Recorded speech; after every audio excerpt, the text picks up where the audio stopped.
What's up, inmates and five-star freaks? This is the last call for all future outlaws as we board the hype train for crime update.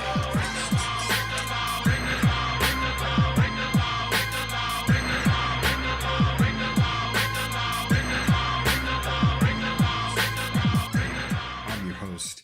I'm Yellow DeAngelis. Welcome. I just got over being sick, so if my voice sounds a little bit funny, that's why. And yeah, went to a lot of cool wrestling recently, watched a lot of cool wrestling recently. So let's get into all of it. We're going to hop right in and start with some of the smaller promotions this time and then work our way into what's pretty much a big old GCW retrospective for the month of January.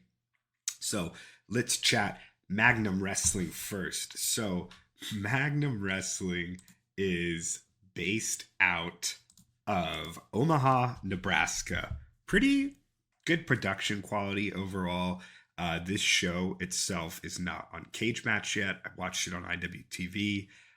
Their last show was out of the Stocks and Bonds building, whatever the fuck that is. So we're just going to say that's where this one was as well. So the main event match, the Magnum Pro World Championship, Brixton Nash, who comes out to a metalcore cover of Miley Cyrus's Wrecking Ball. So, we're getting money from the start. He looks like Mojo Rawley if he was in E-Town Concrete for any New York hardcore heads here. And then all steel, Jay Fowler, our champion, comes out. And the first thing that happens is the belt just falls off. Total legend. He plays it off, though. He has great charisma. Comes out to Bad Boys for Life by Diddy. Match was fine. Ankle work by Fowler. Brixton utilizes a lot of power moves, Uranagi, apron slams, etc. And then it ends with the tag team champions attempting to interfere until the tag team champion falls for his own interference, hits a chair in the turnbuckle, and then is pinned after a hip attack by the champion. So the challenger gets fucked over by his own tag partner. If you like Nebraska Indies, then check out Magnum Pro. And then next up, we go to a subset of Limitless Wrestling out of Maine. Let's Wrestle for their show Steel Cage Showdown. In my notes, I have Steel spelled like George Steele, so perhaps this is a tribute show. I don't know. I can't confirm that. But let's talk about Let's Wrestle, based out of Maine. Again, this show's not on Cage Match yet. Their last show was out of Island Falls in the municipal building. Again, whatever the fuck that is. So we're just going to say that's where this one is too. Their champion is a Northeast staple of the independent scene now, or a staple of the Northeast independent scene now, featured in the recent 27 different group whatever H climax that's happening on Wrestle Open. The King of Kenergy, Brett Ryan Gosling, the notorious BRG, who comes out to Sweet Victory from SpongeBob. And then this is one of the best wrestlers I've ever seen. This guy looks like Gucci Berry or whatever the fuck his name is without all the tattoos. His name is Eric Johnson. He is the epitome of local wrestling legend. Like 50-year-old, 7 knee pads on each knee, taped up to shit. And his nickname, again, the architect of the Doom Punch. Eric Johnson, y'all, our challenger. I have no clue what he came out to. I could not find any discernible sound in this music. So, but basically, Eric Johnson, he's described as the rightful champ, and BRG is just obsessed with the belt. The match starts and BRG just bumps like absolute fucking crazy. He plays up his character, calls the ref a bitch, all sorts of despicable things. So keep in mind this is a steel cage match, and I'm not kidding when 97% of the moves in this match involved them just throwing each other against the cage. Every time before Eric Johnson does a move, he asks the crowd if he should do it. Hey, you want me to flip him? The crowd, yeah. So he flips him. Do you want me to punch him? Yeah. So he punches him. And again, I can't talk shit about this. This guy's working the crowd. He's getting them into it. This is successful pro wrestling. Successful does not perhaps equate good, but it is successful pro wrestling. Um, the Notorious BRG has a Canadian maple leaf tattoo, but inside of the maple leaf, it's an American flag. I've never seen that before. I don't know if it's some sort of Canadian American hybrid tattoo celebrating cultural heritage, but yeah, thought that was interesting. And again, 90% of the match is just bumping off the cage. The big spot is BRG standing on the rope, then getting dropped on his hog. Uh, and then Eric Johnson says, "Should I do it over here?" And he does all four sides, just picking up the Notorious BRG and hog dropping him. Atomic dropping, I guess, is the industry appropriate term, but we're calling it hog dropping here on Crime Update. It works. It garners response. Crowd's super into it. Eric Johnson eventually hits the Johnson Special Falcon Arrow, so that's one move without the steel cage. Um, and dude, this whole match, front row, there's just this kid, uh, pretty much in every shot, and they are wearing headphones and clearly playing a game on their phone, but they look like they're having more fun than everyone else in the audience. So distracting, but if you're the fan that was at Let's Wrestle, let me know what game you were playing because I would like to try it out. Anyway, the Notorious BRG wins with a belt shot. Post match, he stomps down Eric Johnson repeatedly until, and you're not going to fucking believe this, but Jason Maverick returns and makes the save. BRG escapes a haymaker, the Black Hole Slam, and it's always great that once a wrestler just escapes the cage, the other wrestler inside of the cage is like, well, fuck, I'll never be able to get him now, as though it's like impossible to leave the cage as well. So, man, Let's Wrestle, uh, successful, but not great. But dude, this was, if you miss $5 wrestling, Jeff Hart, Freight Train, check out Eric Johnson. Um, you know, brief. Okay, combat sports, right? Let's talk UFC 297 real quick. Magny, Malott, amazing real life. You know, you can see the reason I bring this up. It's like Kento Miyahara versus Katsuhiko Nakajima, or no, not Kento. Sorry, Ken No versus Katsuhiko Nakajima, where you can see that one guy who is so stubborn and obsessed with one element of winning versus just winning the fight succumbs to his own uh, just male stubbornness, and Magny wins in the final 30 seconds. Amazing fight. Raquel Pennington versus Maria Bueno Silva. Real life Rocky. That's what this is. The corners tell the story in this match. And combat sports is now pro wrestling adjacent. Let's be honest. But since UFC, they're not on the WWE Network or TNT. They fall under the territory of independent wrestling promotion. So the corners tell the story here in Pennington versus Bueno Silva. Silva's corners are just like, what the fuck are you doing? This isn't how it's supposed to go. And Pennington corner is just gassing her up. You got this. You're the champion. Say it. You're the champion. And man, it really feels like a real life Rocky fight. The favorite coming in gets gassed. You realize that it's, kind of all showmanship with this ATT bunch. Just an ATT product versus a genuine family control. And the ground control progression as well as the times reverse. And I really liked how there was a little bit of a twist in Buffer's thing, and new. There's still it was a vacated title. There's the tension after he says and new as well still. So that was fun. Now we're going to hop over to Effy's big gay. Oh, wait, no. We're going to stop by Montreal, Quebec first. Sorry, I am still sick. But we're going to talk about IWS Praise the Violence 2024. Based out of Montreal, broadcasting live from the Studio TD on Triller TV, Fight Plus, whatever the fuck it's called now.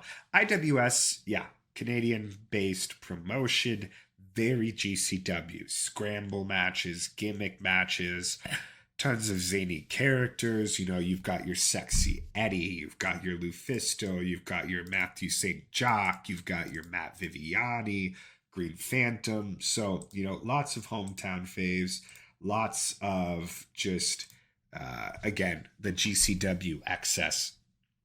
Um, IWS Canadian title match, Matt Viviani versus Sexy Eddie defeats him in 9 minutes and 44 seconds.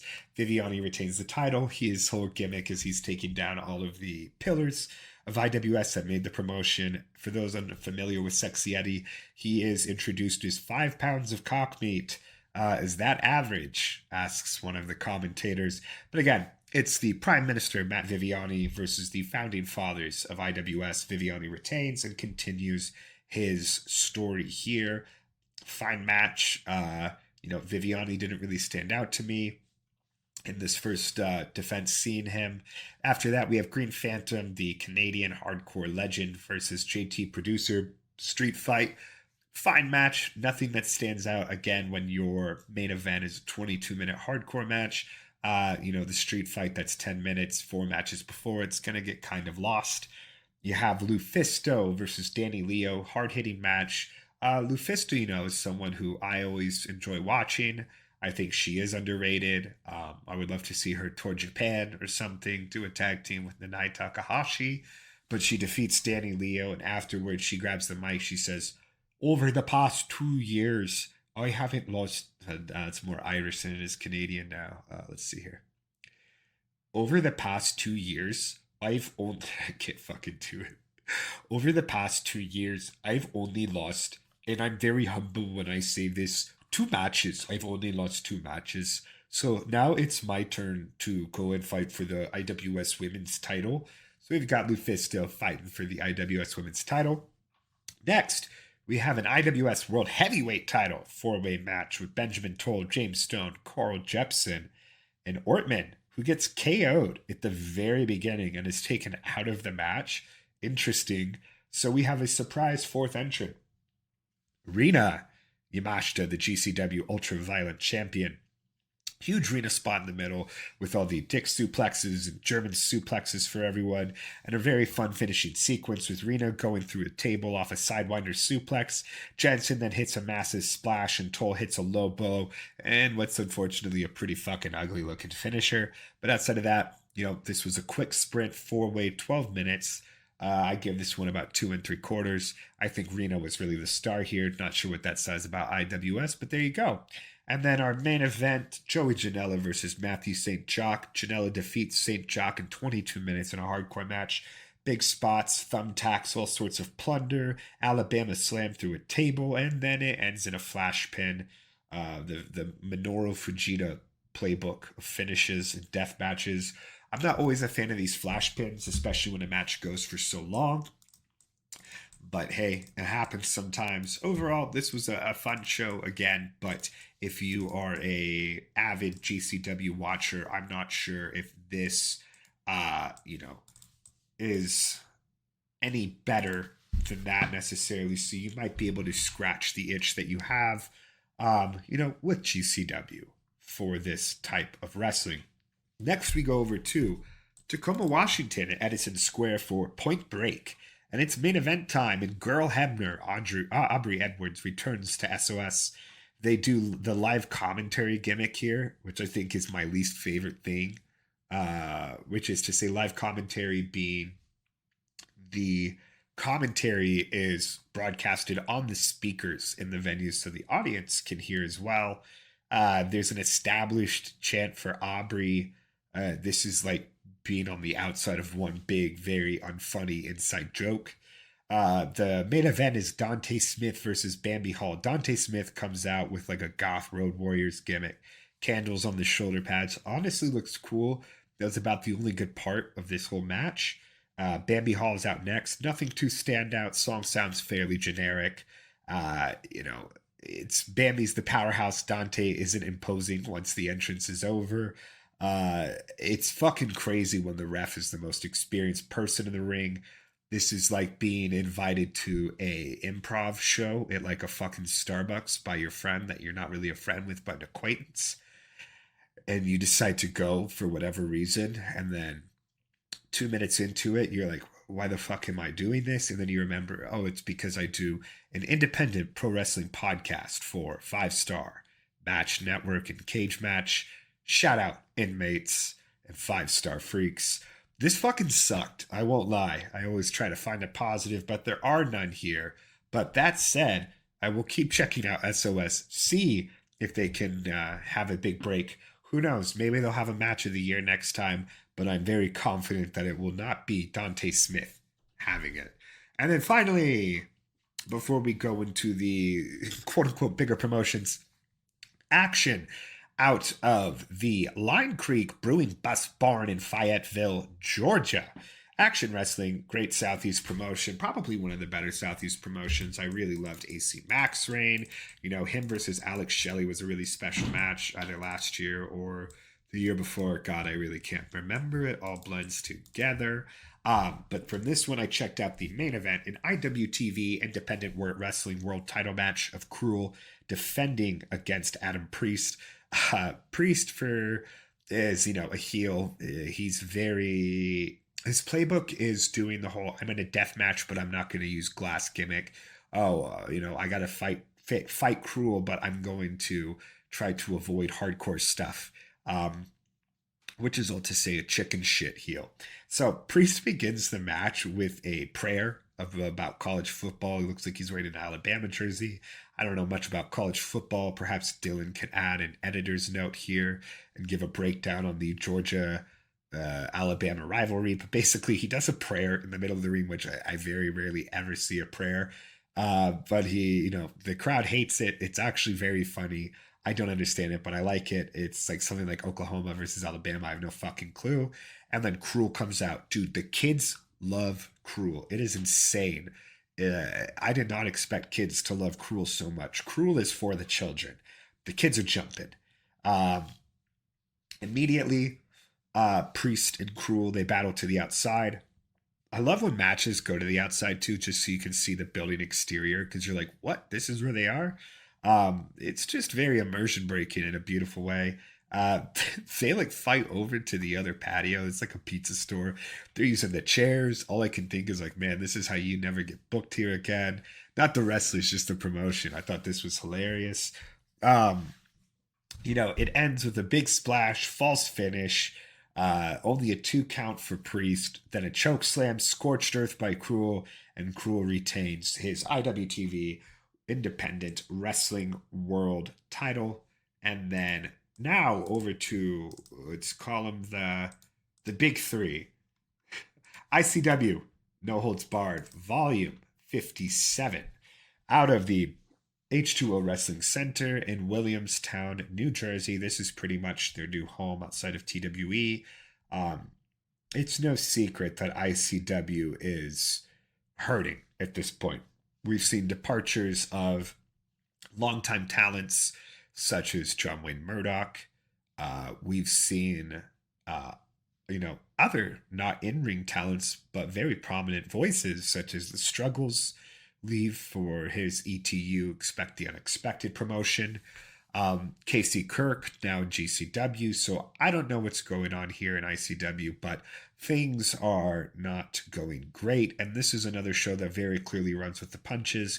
And I struggle with this stuff, right? Because it is very much a family promotion, but I'm not sure if it is so much a family as it is a cult of Danny at this point. And it's very, very admirable to give people breaks, and to give them spotlights and fulfill dreams that they have. But when it is not out of altruism and rather financial instability, I think that you are essentially you're not really helping someone so much as exploiting them at that point, because they would not have the opportunity if this company was run well, right? Which is to say, it's not so much rolling with the punches as it is just trying to squeeze blood from a stone. So, first thing announced on this show, guess what? They're rolling with the punches. Righteous Jesse, the ring announcer, isn't there anymore. So they've got a guest ring announcer, Bobby Banks. This guy's pretty much front row most professional wrestling shows on the East Coast. Always wears a hat, suits, very prominent at the H2O Wrestling Center, can often be seen at TWE as well. They played this off like it was a surprise. I'm not entirely sure. And again, this is one of those things where, okay, are we really fulfilling this guy's dream? Or am I just doing this because I have literally no financial ability to hire a ring announcer? So again, uh is this celebration or exploitation? I don't fucking know. Bobby Banks, though, I will say, rises to the occasion. This guy knows exactly what he's doing. He knows all the nicknames. He knows the weights. So they play it off like a surprise. Part of me thinks that this had to be planned. And if not, Bobby Banks is insanely knowledgeable. And I guarantee he is, even if this was planned, because he's at every goddamn show. So regardless, congrats, Bobby, on your first ring announcing gig. As far as I know, it was the first. But yeah, and now Bobby's going to England with them. So congrats. It looks like a brand new ring announcer. This is, God, like the fourth or the fifth now. And again, when you do a family promotion, quote unquote, with a ensemble with a recurring cast, and that cast is just dwindling, you're starting to look like a restaurant with a high turnover rate.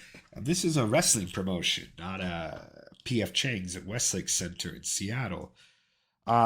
So the first match, Otis Kogar versus Dr. Redacted. If you've seen this match, you've seen it. It's tons of head trauma. There's a really insane thumbtack bat spot where Redacted just brains Kogar with the bat. Kogar has the amount of thumbtacks embedded in his head is unreal. Redacted gets go flashed by Otis into a pain. That was a cool spot. The match ends in ref stoppage with a similar finish to their Circle 6 Mania weekend match, which is to say, Redacted gets zip tied and then brained with chair shots.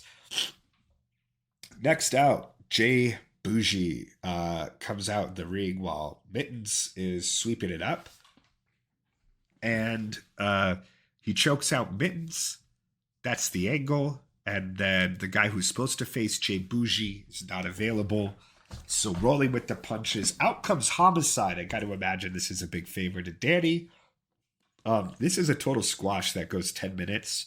Homicide hits a cop killer that Jay Bougie looks like he is incapable of taking. Looks like he broke his neck. So what happens? Homicide does it again. This whole show feels very unsafe. Post-match, Homicide looks like he may be threatening Mittens. Homicide just kind of looks drunk, I'm not going to lie. Just slightly intoxicated because he starts talking. He's slurring his words. The referees even asked, does anyone speak Homicide? You really can't make out anything discernible other than that maybe no one can fuck with Mittens because Mick Foley said so. No fucking clue what this was. This was a very strange 15 minutes. Next up, Atticus Kogar versus Cruel non-title match. Fine match. This is one of those ones where they really try to tell a story. Atticus really tries to bring that character and bloodline performance to his matches.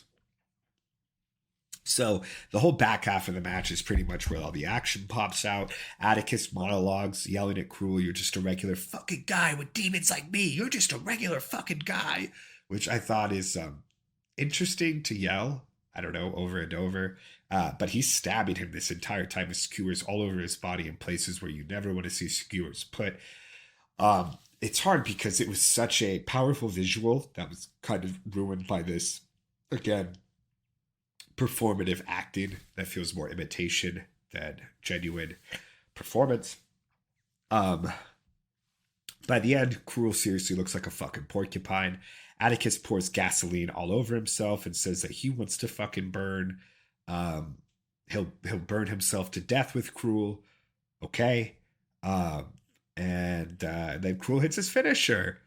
And that's the match. So the referee, or not the referee, the commentators after rightfully say, how come in every match someone is almost getting murdered? Except in this case, it's Dr. Redacted with CTE, Homicide nearly breaking Jay Bougie's neck, and Atticus gimmick covering himself in gasoline. So all different variations on people nearly getting murdered. So Danny DeMonto again in the almost semi-main event versus Jay Sawyer. Jay Sawyer debuting here. Again, this is the whole thing. This guy's been on the ring crew. So it's the cold-hearted player, Jay Sawyer, who uses Afro picks as his deathmatch signature weapon. I thought that was really cool. You know, Sakuta's got barbecue skewers, the metal ones. Atticus has his wooden skewers. Takeda has the giant scissors. Afro pick, very cool twist, Jay Sawyer. At the end of the match, Danny says, "You fucking set up and fucking tear down the ring just for this opportunity, didn't you? And you picked the wrong fucking day, wrong place, wrong fucking time, motherfucker." That's what Danny says. Cool. Double foot stomp off the top through a table of tubes. Sawyer kicks out at 2 while falling through the table. Why the fuck does Danny win? I mean, I don't know why, but anyway, post-match promo, Danny puts over Sawyer big, acknowledges the work he's done. Sawyer celebrates his first match by cracking a tube over his head. Again, congrats to Sawyer, but Danny not looking good, brother, from the exterior. Seriously, this is community theater. It's like if the janitor who always cleaned up got to join the show one night, and that's not a disrespect thing so much as it is just like, uh, are you like, don't run as many shows, you know? Like, these are people, this is a very dangerous fucking thing as well, right? And a lot of these matches, there's a lot of dangerous botches, and it's never worth it at the expense of someone's health, right? So, next up, Pillars. Michigan Pillars, Malcolm Monroe III and Tommy Vendetta with Darren McCarty. They defeat 440, Bobby Beverly and Eric Ryan. So big 440 presence. You know, 4 out of the 6 matches on the card, or 3 out of the 6 feature them. So half the fucking card. Super clean match in terms of, you know, Eric Ryan, Tiger Driver on the tubes. Small package rolls Malcolm then straight into Beverly for a Saito through a table.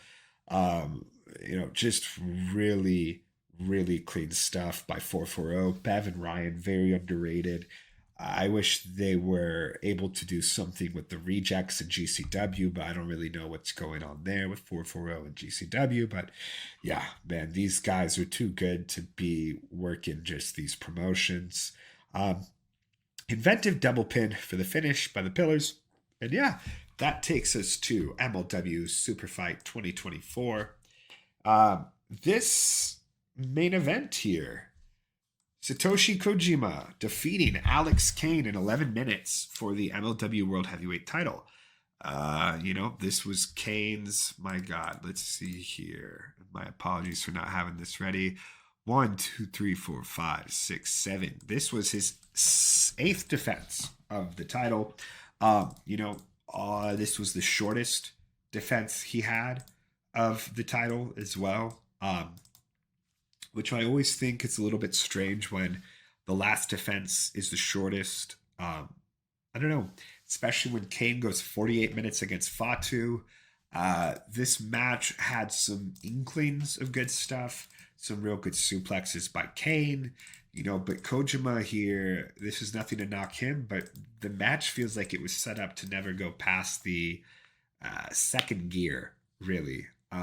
It was very restrained, it felt like. And again, for Alex Kane to lose after he just defeated oh my God, who did he defeat on the last show? I literally can't remember. That shows how much of a hardcore fucking MLW fan I am. Richard Holiday, thank you. I was trying to think there, sorry. That's all to say. It's a, you know, I really saw Kane as someone who could maybe move this promotion forward, but you know, it looks like Court's going for some more hardcore fans, trying to bring in eyes. So we've got Kojima facing Minoru Suzuki for the MLW title next, which, you know, is going to bring in a little bit more of the hardcores who maybe wouldn't typically watch MLW. It is an interesting match on paper. I thought the best part of this match was the post match, where Yuji Nagata comes out with 2 beers and he's literally chanting Kojima, Kojima with the audience. And Kojima doesn't notice him for a good probably 5 minutes because he's cutting a promo to the hard cam. And then when he finally turns around and sees Nagata, the smile's very cute. So shout out Yuji. Yeah, and now we're going to move over to GCW. Talking first about GCW. Look at me out of the Egypt Shrine Center in Tampa, Florida. This is Royal Rumble weekend. AJ Francis, the former Top Dollar, versus Joey Janela. Francis is flanked by DJ Woo Kid. Big spot of the match. DJ Woo Kid going through a table. I couldn't believe it. No one in the crowd could believe it. Fun Janela match in terms of just him working with a complete fucking rando, which is to say, like, you just, again, like, he works with the most random people, not to call Top Dollar a rando. But yeah, nothing memorable here. Fun plunder match. Next up, Lio Rush, Jack Cartwheel, flippy stuff. Nothing that was very resonant. Fun match that happened. I thought the next match was really good though, and the inmates have it rated pretty low of a 5.67. But I'd give this match a solid 3.5. Masha Slamovich defeating Alley Catch, Dark Sheik, and Lindsay Snow. This was all gas, no breaks, hard hitting, great suplexes, tons of action, crisp moves. I enjoyed it. And then next up, the Los Macizos and Rina Yamashita rumored to be named Cherry Hill versus the Gabbage Daddies, Alec Price and Cole Radrick and Mr. Danger. Cole and Price work well together as a tag team. I'd be interested in seeing them more work in the division. Insane top-of-ladder swanton from inside the ring to the outside by Mr. Danger, which seems to be his big signature spot. The Macizos do a fisherman buster into a splash onto Mr. Danger on a table, and then a splash by Yamashita after for the win. Tony Deppen defeats Mansoor in 14 minutes. Mansoor looked really good here. Deppen works a limb match and attacks Mansoor's left arm. This is definitely the better Deppen match I've seen of late. I thought Deppen's gatekeeper matches were getting stale, especially with him being more not as constant on these shows anymore. It's a little bit hit and miss now. These Deppen matches for me, they don't feel like they quite have the same level of importance as they did before. He's not so much a benchmark anymore as he is a guest, cameo appearance. So there's not a lot at stake in these matches anymore. But yeah, this is definitely the better Deppen match I've seen as of late. I give this one 3.5 as well. Finishing sequence sees Mansoor attempting multiple deadlift power bombs as Deppen works a triangle choke and then goes into a Zack Sabre Jr. style submission with both arms locked from behind with the legs. Next up, Jacob and Zilla Fatu versus the main event, Jay Lyon and Midas Black. Crazy fucking match. And dude, the Fatu guys, they came out looking so fucking wet. I've never seen people look more wet than Jacob and Zilla Fatu in this match. It looked like they're fucking soaking. It's not like baby oil glow. It's like if you just take too much Molly and you're just like, someone's like, is it raining outside? And you're like, no, I'm just on Molly. And it's cold sweats. It doesn't look good. It kind of scared me. Main event reminds me a lot of the Super Smash Bros, our old Player Uno, Player Dos. They're very, very fun. I like their gimmick. Zilla hits a double stack Samoan drop. Lion's a big guy. This is very impressive. Brains Midas with a fucking chair. All hell breaks loose through this whole event. Zilla finishes with a Samoan spike that actually looks devastating. So shout out Zilla for being able to hit the Samoan spike much better than Solo. And for those who don't know, Zilla is Umaga's son, so makes sense. Next up, Broski Jimmy versus Jay Vidal. Jimmy performs a promo written for him by Matt Cardona. Super fucking fun. Ref accidentally hits Jay Vidal with a belt shot for Jimmy's win. Silly match, 5 minutes, just pretty much to keep the Broski Jimmy gimmick going. I'm having a lot of fun with it. Next up, Gringo Loco versus John Wayne Murdoch. Gringo wins in 8 minutes. Gage and Prazak are an amazing commentary team. That was one of the big highlights of this. Prazak is such a legit color commentator. He is so knowledgeable. He is great. And then Gage is just unabashedly himself. Oh, wow, man. He fucking bled there. Yeah, man. Oh, I fucking love when they bite that motherfucker's head. And Prazak's like, yeah, it's definitely an effective move. So really, really fun. Big spots from this match: Falcon Arrow on the apron, a Canadian Destroyer off the top turnbuckle through a table, or the South Destroyer, whatever. What, I can't remember. Deep South Destroyer. My apologies, Murdoch. Gringo Loco kicks out at one after the Deep South Destroy off the top. Loco then hits the twist power bomb standing on standing chairs. So, the two chairs with the backs to each other, and then a moonsault for the win. Brutal finish. Had a lot of fun. Violence is Forever versus Culture Inc. Violence is Forever retains the GCW tag titles in 13 minutes. The way that Violence is Forever have been brought in, they are someone who, as a team, have been so great. Sorry, hiccups. For years, and them being at this level in GCW now, it does feel like a legit call up in some ways, which has been very fun. Um, I thought that it really shows that the stage and the platform GCW successfully built for themselves. This was a fine match. Afterwards, the American Giant defeats the local competitor. I have no fucking words. This guy looks like create a wrestler that you make with your friends at 2 a.m. when you're stoned and you just want to make something that looks like a monster. His eyebrows, I have no clue if they're real. I have no idea if this is a real person, if this is a joke, if this is Marcus Mathers standing on fucking Dylan McKay's shoulders with fake eyebrows. But anyway, the American Giant will be in the clusterfuck. GCW World Title match. Blake Christian defeats Marcus Mathers in 12 minutes. It's fine match. I'm not big on these Blake Christian title matches. Afterwards, though, Joey Janela challenges Blake. The whole thing is spent burying the GCW Extreme title. Okay, felt that was a little weird. And Janela says he wants to walk into Spring Break as a champion, not wearing it there. So we'll see what happens with that. If they have a couple Atlantic City shows coming up in March, I think we could see some stuff pop off then. So yeah, we'll see what happens. But Janela, Blake Christian, that is our feud right now. Finally, main event time. Mance Warner versus Effy. Big feud that's been building up recently. And Mance is fucking awesome here, man. This is the definition of a GCW main event. Crazy storytelling, unbelievably rich characters, hardcore wrestling, and an audience on absolute fucking fire.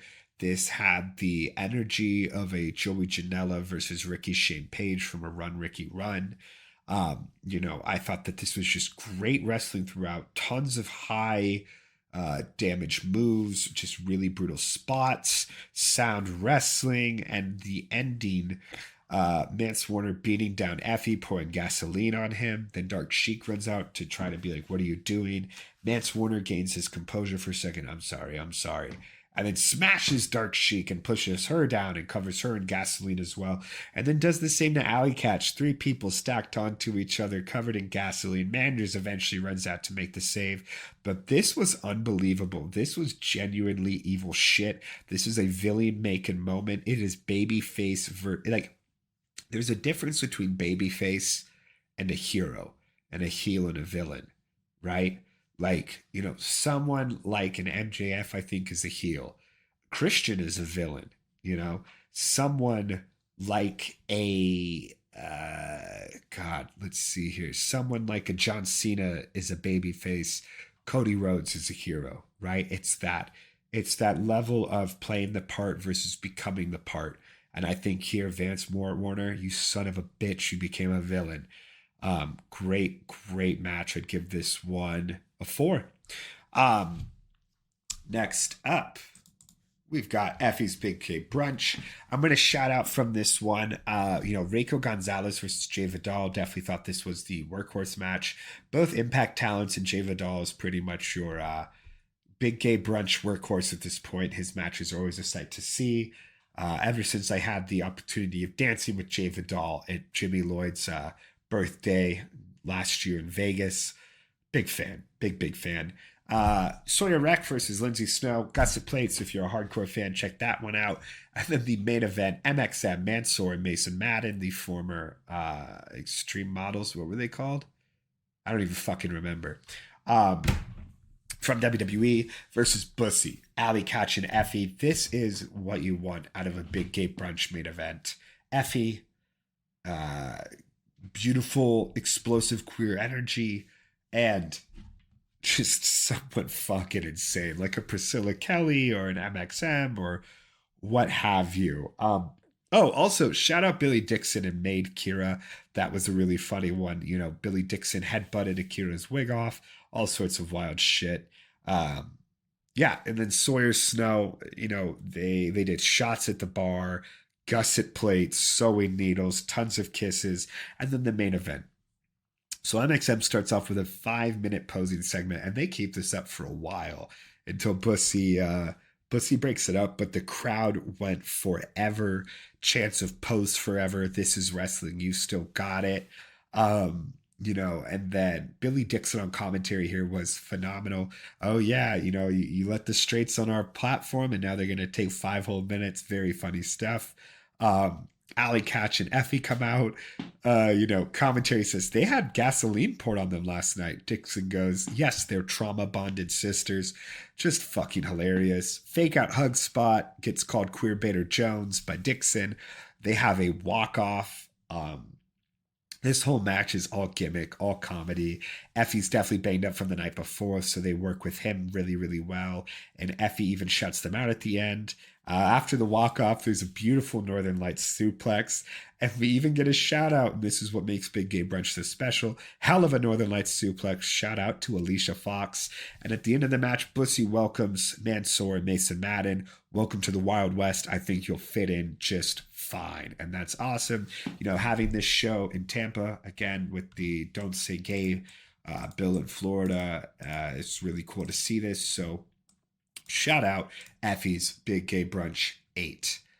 And now we are going to our final one, GCW Feel No Ways, out of the Nile Theater in Mesa, Arizona.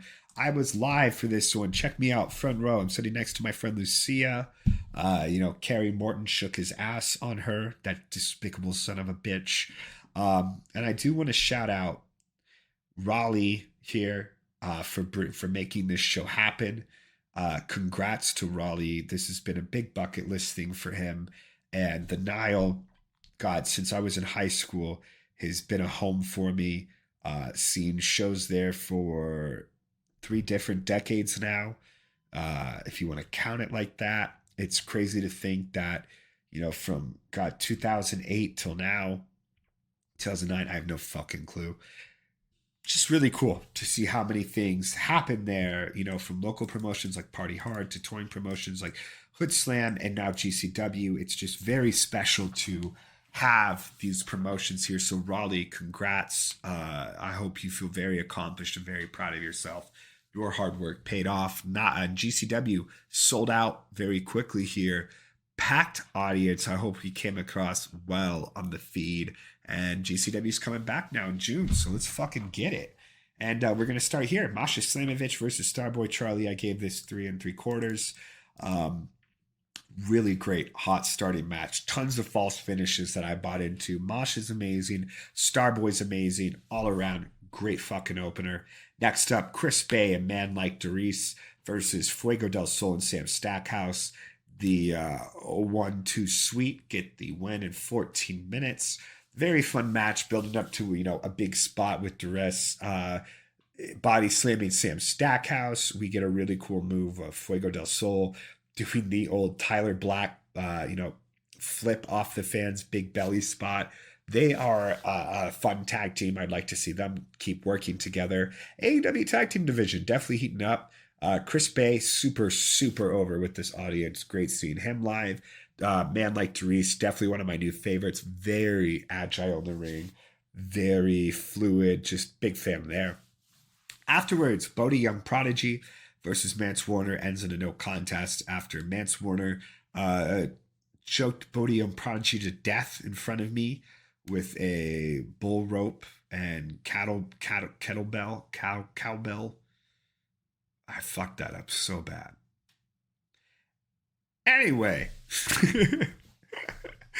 Podium Project gets his ass whooped again. This is to build up Mance Warner as a big heel. Shout out to Frank, man, for getting in the face of Mance Warner. Our boy Frank. That was absolutely crazy. Oh, and hey, shout out to Brant and John from the GCW Plant Podcast. I have the privilege of sitting next to John throughout the show, actually. Incredibly nice guy. Congrats on getting onto Body Slam. And yeah, for additional GCW coverage, definitely check them out. They're going to go way more in depth than I do. This is a burst. They do Dylan and Nello length shows for that stuff. So really cool there. Yeah, Mance, big piece of shit. Manders comes out, Mance fucks him up, or alley catch, whatever. He's just fucking everyone up. Deathmatch Royalty, Broski Jimmy, Matt Cardona, and Steph DeLander defeat SG Cunt. One called Manders, alley catch, and Dark Sheik. The gimmick going into this, is Cardona announces that if they lose, Broski Jimmy is losing his title. Oh no! So of course, they win. This whole match, I honestly just watched Cardona and Broski Jimmy just on the apron together, just doing the reactions and shit stuff as well is just super fun. Comedy match, some good spots, fan favorites all around. This was just really, really fun. Next up, Microman versus Mini Abismo Negro. This was insanely over with the audience. When Microman hulks up, I flipped the fuck out. I hulked up. Microman is my god. I worship him. I will go to war for him. If Microman has no fans, then it means that I'm fucking dead, So I love this guy. This was super over with the crowd. Abismo Negro did amazing work with him. Great finishing sequence. Crowd exploded. This is very fun. I'd give this one a 3.25, 3.5. Cole Radrick versus Kerry Morton. Territorial style match, old school heat, all that good stuff. Cole worked well with Kerry here. Kerry worked the crowd well. Give this one a 3. Pretty sad match overall. Nothing you're going to remember, but very fun for while it lasted. And then my match of the night, the Los Mazizos and Rina Yamashita. Again, rumored to be Cherry Hill versus Los Desperados, Arez, Gringo Loco, and Latigo.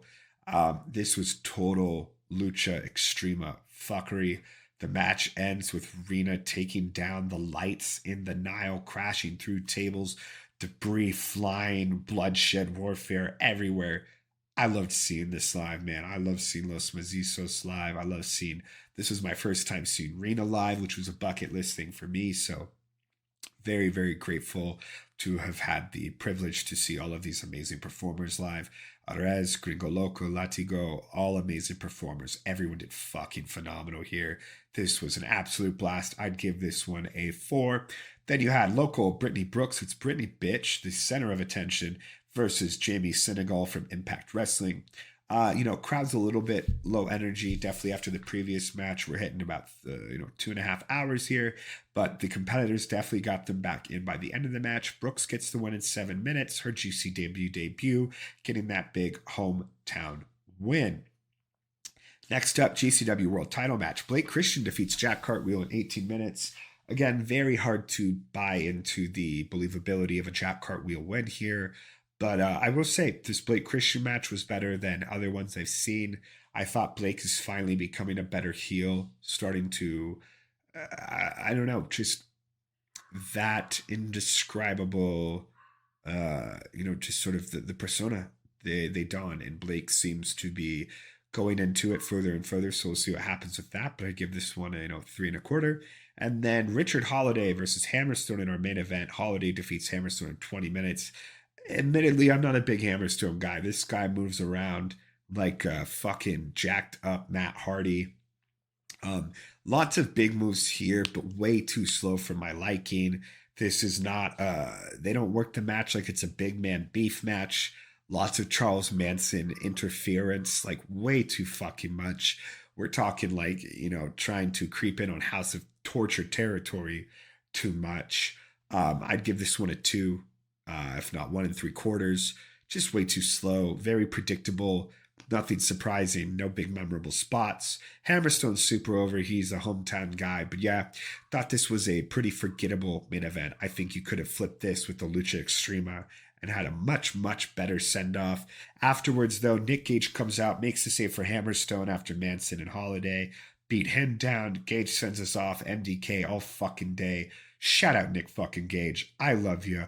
We love you. This has been your crime update. And until oh shit, wait. Jersey J Cup. Oh my god, how could I forget? It's the Jersey J Cup, y'all. So, my god, first day, Violence is Forever. I gotta sprint through this because I got a work meeting soon. Violence is Forever versus the Astronauts. This was a great match. They leaned into the simplicity of striking, hard hitting shit. Gave this one 4.25. Just amazing to see Astronauts hit stateside. They just got announced in a singles match for Bloodsport. Congrats to everyone there. That is a bucket list dream match for me to see live. I'm happy, grateful that I got the privilege to see Ibushi, Akiyama, and so many others last year live at the Collective. But hot damn, I wish I was going this year. Damn them for already being sold out. JCW title, first round match, Jordan Oliver versus Griffin McCoy. The whole Jordan Oliver story here is he is as personal as possible, going through all sorts of partners, people from his past, etc. This match was good, a little bit long. I thought this was, more babyface versus heel than hero versus villain. I give this one about 3 stars. And then Great Sasuke versus Mike Bailey. A little bit long, really cool match on paper. Didn't quite deliver in the ways I would have hoped for, but still very cool that it happened. Now we're going to go to day 2, rapid fire. Alec Price defeats Joey Janela. Fantastic match. Janela puts over Price in 15 minutes. I'd give this one 3.75. Masha Slamovich defeats Matt Mikowski in 10 minutes. Amazing limb work, really great technical work by Mikowski. Masha, underdog as always. Great suplexes, gets the win with the rear naked choke as she has done lately. Masha versus the guys, it's as natural as it can be. I really can't think of anyone besides maybe a Statlander who's ever just been so seamless at intergender matches to where, you don't even think of the whole stigma of intergender matches or the whole, even the name. It's just a fucking wrestling match. Then you had Nick Wayne defeating Great Sasuke. Thought this was fine. Again, a lot of people were excited for this. Me, not so much. Nick Wayne is kind of just playing the old version of Nick Wayne, not getting a lot of the patriarchy. I don't really like the lack of, people can play different people in promotions, but this feels like a step backwards. Nick Wayne, I think he's made more interesting decisions since then, character-wise, and this is sort of just blank babyface. Next up, Jordan Oliver defeats Myron Reed, and for those unfamiliar, Jordan Oliver used to be in Injustice with Cotto Brazil and Myron Reed in MLW from 2019 and 2021. So again, we have his stablemate in Griffin McCoy from Young, Dumb, and Broke, stablemate in Myron Reed from Injustice. Oliver defeats Myron Reed in 17 minutes. Myron Reed is someone who I really look forward to watching now. Definitely on my radar. I'd give this one 4 stars. After that, the Astronauts, Fuminori Abe and Takuya Nomura defeat Jonathan Gresham and Mike Bailey in 18 minutes. They do a lot more here. I'm not sure if it's for the better, but I'd give this one 4 stars here. I did like the Violence is Forever one more. I thought they embraced the strengths of the Astronauts a bit more. But dude, how fucking cool. We are spoiled. This is a match I will definitely go back to watch. Still, Masha Slamovich versus Alec Price. A lot of people wanted Price to win here. I was rooting for Masha. 3.75. Really heated finale. Again, rear naked choke. You gotta love it. Let's go fucking Masha. And then Jordan Oliver's semifinal match defeats Nick Wayne, longtime East-West Express tag team partner. I thought his match with Myron Reed was a lot better. Again, I think that this suffered from Wayne being sort of blank here. I just didn't see a lot come through in the ways that I was hoping for. And maybe it's because Wayne is maybe not giving as much as he used to on these independent dates with him now in AEW, but this felt like a match that could have been a lot more. I'd give this one 3.25. Then we had a 12-man tag team match. Alley Catch, Cole Radrick, Los Mazizos, Man Like Therese, and Mr. Danger defeat Charles Mason, Griffin McCoy, Jack Cartwheel, Jimmy Lloyd, Kerry Morton, and Tony Deppen in 17 minutes. This is like your old school Bola 10-man. Tons of fun. Just absolutely hilarious shit. I had a blast. I'd give this one 3.5. Next up, Blake Christian versus Homicide.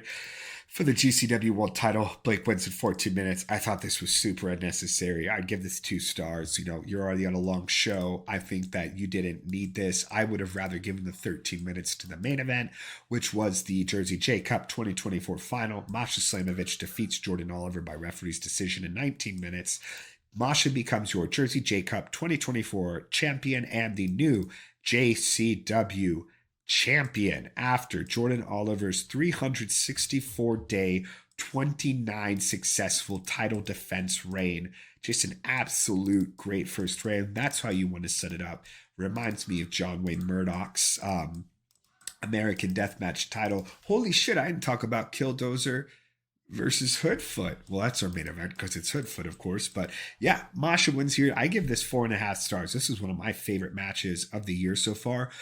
Really great, believable false finishes, tons of great work. And, you know, for these two wrestling two absolutely unbelievable matches already in the night, you know, this was great. Jordan Oliver does nearly a 60 an hour of in-ring work for the entire night. I thought all matches were at least good, at the very least. So yeah, I thought that the J Cup, as of now, this second night is definitely the show of the year. I would say in terms of overall quality and consistency, it's like an acid cup type deal from the pandemic era. Tons of fun. Now, ICW No Holds Barred, Volume 57. Killdozer dethrones Hoodfoot Mo Atlas for the ICW American Deathmatch Championship. Killdozer now champion. You know, you've got Cruel's IWTV. Killdozer as ICW. Looks like we're going to get a lot of crossover there. Maybe some more warfare with 44-0. But yeah, things are changing. That's definitely sure. But 2 massive title switches in the independents this past month with the new JCW champion Masha Slamovich and new ICW American Deathmatch champion Killdozer Matt Tremont. So that said, this has been your crime update. Thanks so much for hanging out, y'all. Hope you have a great rest of your week. And until next time, have a fun.